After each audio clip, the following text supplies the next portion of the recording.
আমি পারছি না, শত চেষ্টা করেও তাকে যে আমি কিছুতেই ভুলতে পারছি না। সব সময় আমার মনের মধ্যে ভেসে উঠি সেই মুখ, সেই চোখ, যেন যেন মনে হয় সে আমাকে এসে বলছে মা মা বলে ডাকছে। না না, কিছুতেই আমি নিজেকে স্থির রাখতে পারছি না, কিছুতেই না, আমি পারছি না। কিন্তু কেন কেন সে আমাকে, তার সঙ্গে কিসের সম্পর্ক? তবে 30 বছর আগে আমি পারছি না, আমি কিছুতেই পারছি না। মা, কি হয়েছে তোমার? তুমি ঠাকুর ঘর থেকে দৌড়ে এসে ছুটে ছুটে কান্না করছো কেন? আমি জানি না মা, আমি জানি না, আমি কিচ্ছু বলতে পারবো না মা। আচ্ছা আচ্ছা, তুই বলতে পারিস সূর্য কোথায় থাকে?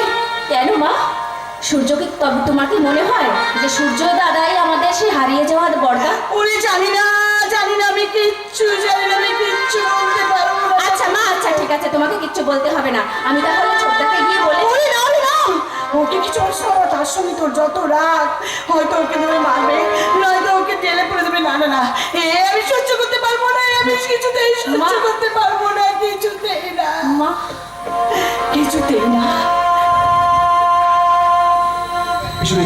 পিছু রয়েছে ইন্সপেক্টর ভানু হোসেন। না না, আমি কোথায় এলাম?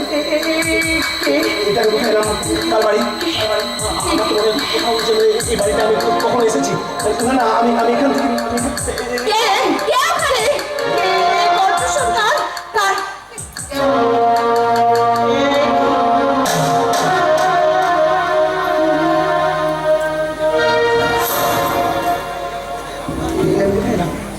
এটা কার বাড়ি?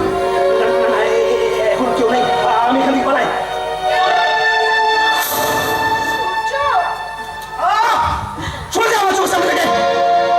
তোমাদের বিদ্যুৎ আর তোমাদের ঘৃণা আমার বুকে আগুন ধরে দিয়েছে, আর সেই জ্বালা উপশম করতে আমি প্রত্যেক দিন মদ খাই, মাতাল হয়ে ঘুমিয়ে পড়ি। আর ঠিক তখনই চোখের সামনে ভেসে ওঠে আমার স্বপ্ন দেখা মায়ের মুখ।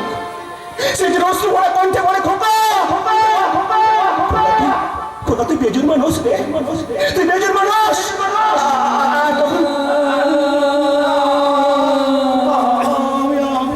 আমি কিছু বুঝে উঠতে পারছি না।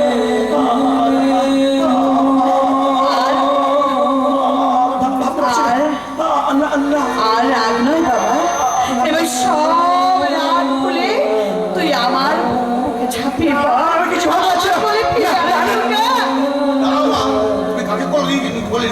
আমি জানি না, আমি কিচ্ছু জানি না, কিচ্ছু বলতে পারবো না। তোমার সঙ্গে কি পয়সা তুমি কত লাগছিল? আমি জানি না, আমি শুধু এইটুকু জানি, ওর জন্য আমার সিঁদুর হাতের সাথে অক্ষত আছে। ও আমাকে এই নারী জীবনে এক চরম দুর্ঘটনা করেছে। মা, ও যে নরকের কি, ও যে ছিনতাইবাজ, একটা গুন্ডা। এই গুন্ডা ছিনতাইকারী এই তোর বোনের ইজ্জত রক্ষা করেছিল, নিজের জীবন বিপন্ন রেখে ও একদিন আমাকে রক্ষা করেছিল। তাই আগে ওইসব নরপশুদের অ্যারেস্ট করবি, তারপর অ্যারেস্ট করতে আসবি আমার এই দাদাকে। কি হলো? কি রে, তোকে কে অ্যারেস্ট করবে? মাথা নিচু করে দাঁড়িয়ে আছিস কেন? আয় বাবা, আয় আমার বুকে আয়, আমি তোকে সকল বিপদ থেকে আগে রাখবো। দেখো আমার বুক থেকে কে তোকে ছিনিয়ে নিয়ে যায়, আমি দেখবো। আয় আয় বাবা।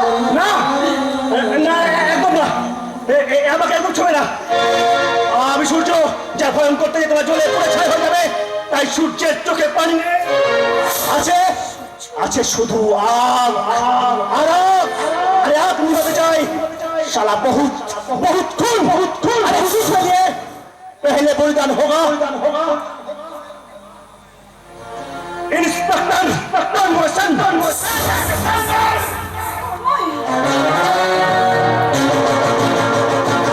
बाबा बाबा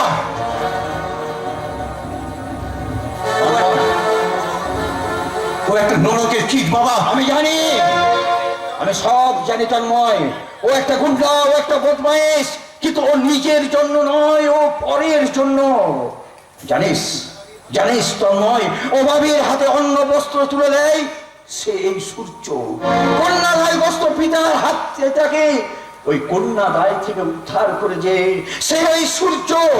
একটা মূর্খ রোগীকে হাসপাতালে ছুটে নিয়ে যায়, তারপর সেখানে তাকে ভর্তি করে দিয়ে তার ওষুধপত্র সবকিছু কিনে দিয়ে তারপর তাকে সে আবার কাঁধে করে তুলে নিয়ে সে বাড়িতে ফিরিয়ে দেয়।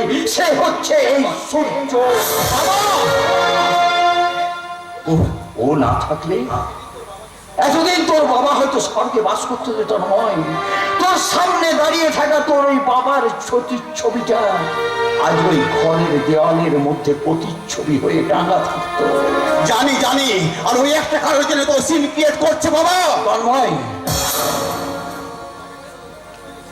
তন্ময় শুধু তোমাদের মতো ছেলে নয়, সে এই থানার বড় বাবু, তাই ওকে আমি অ্যারেস্ট করবোই।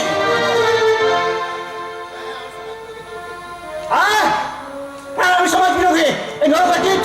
কিন্তু আপনি কি জানেন ইন্সপেক্টর তন্ময় সেন, আপনি জানেন এই সমাজ বিরোধীর থেকেও বড় সমাজ বিরোধী হচ্ছে তারা যারা সূর্যকে জন্ম দিয়ে সারা ফেলে দিয়েছে নর্দমা রাস্তা করে। আপনি আপনি পারবেন, আপনি পারবেন সেই সমস্ত সমাজ বিরোধীদের অ্যারেস্ট করে জেলের খাঁচায় বন্দী করবেন? পারবেন না, পারবেন না ইন্সপেক্টর তন্ময় সেন। কি করে পারবেন? কারণ সেই সকল সমাজ বিরোধীদের ঘুষের টাকায় আপনাদের ব্যাংক ব্যালেন্স গাড়ি বাড়ি হচ্ছে।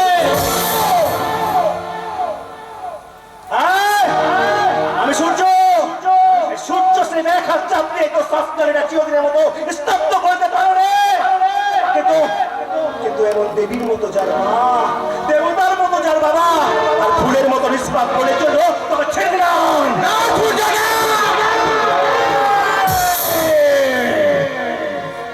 আমি সূর্য।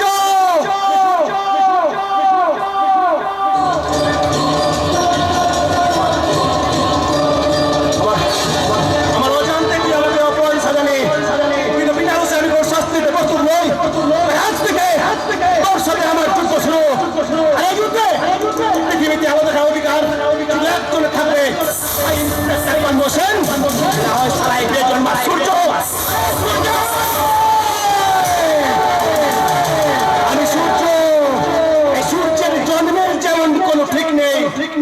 সালাম মৃত্যুকেও সে কোনো পরোয়া করে না। এই সূর্যকে বাঁচতে হলে সালাম মাথাটা উঁচু করে বাঁচবে রে। আর মরতে হলে ওই বিড়াল কুকুরের মতো নয়, পাখির মতো কামড় দিয়ে মরবে।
আমার মনে পড়েছে, মনে পড়েছে। আর আমি তোমাকে বলেছিলাম ধরিত্রী, দেখো দেখো ধরিত্রী, এই হার আমাদের সন্তানের গলায় কি সুন্দর মানিয়েছে ধরিত্রী।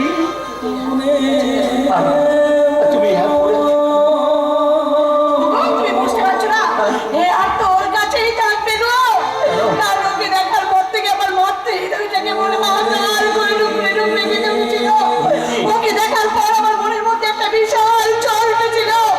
সেই ঝড়ে আমার সমস্ত স্মৃতির পাতাগুলো কেমন উলট হয়ে গেছিল।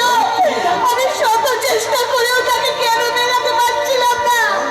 আমি কিছুতেই মেলাতে পারছিলাম না।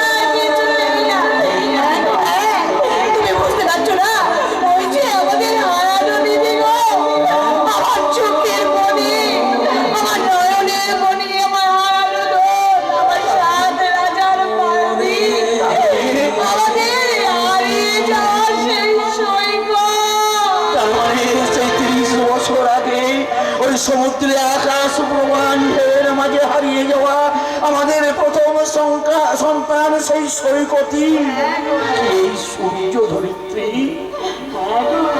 তাহলে চলো চলো ধরিত্রী, আর দেরি কেন, আমরা ছুটে যাই আমার ছেলে সূর্যর কাছে। তাকে গিয়ে বলবো, ওরে সূর্য, তুই জানো সন্তাস নয়, তুই জানো সন্তাস নয়, তোর